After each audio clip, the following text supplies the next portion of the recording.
On va parler d'un homme qui incarne à la fois le rêve et le cauchemar du capitalisme. Un immigrant, parti de rien, qui a bâti un empire, révolutionné le monde, puis qui a passé le reste de sa vie à essayer de racheter son âme. C'est l'histoire fascinante d'Andrew Carnegie. Imaginez un peu, on est en 1901, cet homme vend son empire de l'acier à JP Morgan pour cette somme-là, 480 millions de dollars. À l'époque, c'est une fortune tout simplement inimaginable. Mais attendez, pour qu'on se rende bien compte de ce que ça représente, si on actualise ce chiffre aujourd'hui, ça donnerait plus de 18,3 milliards de dollars. Un seul chèque. Un chèque qui a fait de lui, du jour au lendemain, l'homme le plus riche de la planète. Évidemment, une fortune pareille, ça ne sort pas de nulle part. Non. Elle a été forgée littéralement dans le feu des aciéries, sur le dos d'ouvriers qui trimaient dans des conditions absolument brutales. Et c'est là que toute la complexité du personnage commence à se dessiner. Alors la question elle est simple, mais elle est vertigineuse. Comment un gamin, un immigré écossais arrivé en Amérique sans un rond en poche, a-t-il pu accomplir un tel exploit? C'est ce qu'on va voir ensemble. Allez, on rembobine, parce que son histoire, eh bien comme beaucoup de grandes histoires américaines, elle commence vraiment tout en bas de l'échelle.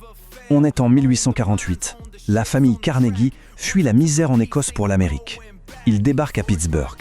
Le petit Andrew, il a à peine 13 ans et il se retrouve à bosser dans une usine de textile. Son salaire, 1,20 $ par semaine. Autant dire qu'on est loin, très très loin des milliards. Sauf que voilà, Carnegie est brillant. Il a une faim de loup. Il va grimper les échelons à une vitesse fulgurante. D'abord, il devient coursier pour une compagnie de télégraphe. Et là, coup de génie, il apprend à décoder les messages juste au son, à l'oreille. Ça lui donne un avantage énorme, il a les infos business avant tout le monde, et forcément il se fait remarquer par un des grands patrons des chemins de fer. Et c'est là, au cœur de cette industrie qui bâtit l'Amérique, qu'il a une illumination. Les chemins de fer sont partout, c'est l'avenir. Mais il y a un problème. Les rails sont en fer.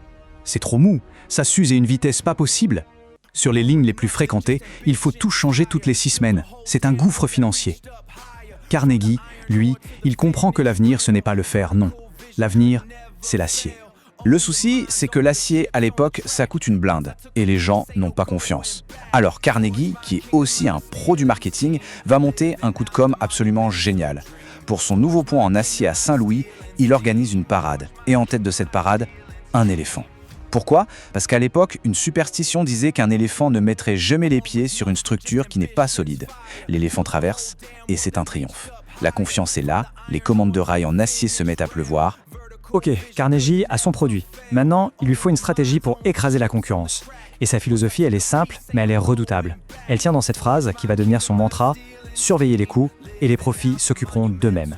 À partir de là, il devient obsédé par l'efficacité. Et pour y arriver, il va populariser une méthode qui va révolutionner l'industrie, l'intégration verticale. L'idée est d'une simplicité biblique. Au lieu de dépendre d'autres entreprises pour chaque étape, il va tout contrôler lui-même, de A à Z. Comme ça, pas d'intermédiaire, pas de marge à payer à quelqu'un d'autre. En pratique, ça donne quoi? C'est simple. Il achète les mines de fer. Il possède ses propres bateaux pour transporter les minerais sur les grands lacs. Puis ses propres trains amènent le tout à ses usines de Pittsburgh. Et là, ces usines transforment la matière première en acier. De la mine au produit fini, tout est à lui. Et le résultat, il est juste spectaculaire. En maîtrisant toute la chaîne, Carnegie fait littéralement s'effondrer le prix de l'acier. Une tonne de rail qui coûtait 170 $ en 1867 n'en coûte plus que 14 à la fin du siècle. C'est incroyable. Il ne se contente pas de dominer le marché, il le crée, en rendant l'acier accessible pour construire l'Amérique moderne. Les gratte-ciel, les ponts, les machines. Alors voilà, Carnegie est au sommet du monde. Il a gagné la partie du capitalisme. Mais pendant qu'il maîtrise le monde matériel, un autre combat, un combat intérieur cette fois, commence à faire rage en lui. Bien avant de vendre son empire, en 1889, il écrit un texte qui va faire l'effet d'une bombe, l'évangile de la richesse. Et dedans, il défend une idée complètement folle pour l'époque. Les super riches ont un devoir, celui de redistribuer leur fortune de leur vivant pour le bien de tous. Et il résume ça par une phrase choc, l'homme qui meurt riche meurt en disgrâce. Cette idée va littéralement le hanter. C'est cette peur de mourir en disgrâce qui va le pousser à tout vendre. Il se retire des affaires pour se lancer dans ce qui deviendra la plus grande aventure philanthropique de l'histoire. Au total, il va donner plus de 350 millions de dollars de l'époque. C'est l'équivalent de plusieurs milliards aujourd'hui et c'est surtout plus de 90% de sa fortune personnelle. Avec cet argent, il va financer la construction de plus de 3000 bibliothèques publiques, des universités, des fondations pour la paix et même des salles de concert comme le fameux Carnegie Hall à New York. On se retrouve donc avec un puzzle. D'un côté, l'industriel impitoyable, de l'autre, le philanthrope visionnaire. Alors comment est-ce qu'on peut réconcilier ces deux facettes d'un même homme? D'un côté, on a l'industriel, le partisan du darwinisme social, de la loi du plus fort, l'homme qui payait ses ouvriers une misère et qui n'hésitait pas à faire appel à des milices privées pour briser des grèves dans la violence. De l'autre, on a le philanthrope, celui qui voulait donner à tout le monde des outils pour s'élever, celui qui a passé les dernières années de sa vie à se battre pour la paix mondiale.